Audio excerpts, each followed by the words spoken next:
Mr. Chair. May I be allowed? Yes, Madam Vice Yes. President. You need to reconsider that extension of your detention. It was illegal in the first place.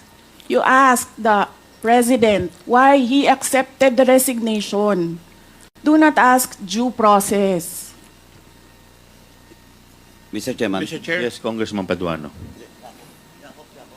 Congressman Nakop. Mr. Chair, Madam Vice President, if you have any question insofar as the actions of this committee are concerned, I think the proper remedy is for you to go to the court. Sir, I will go to court.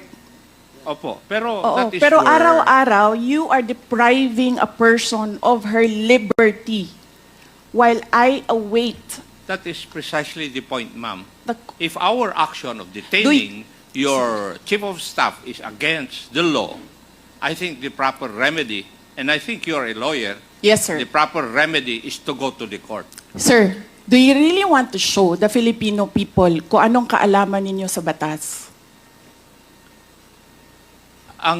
Ang sinasabi ko lang po ay sundin Oo. po natin yung batas Kaya dito nga, sa sir, House. sundin natin yung Kasi batas. nandito po kayo dito sa bahay ng Kongreso. Yes, sir. Sundin natin yung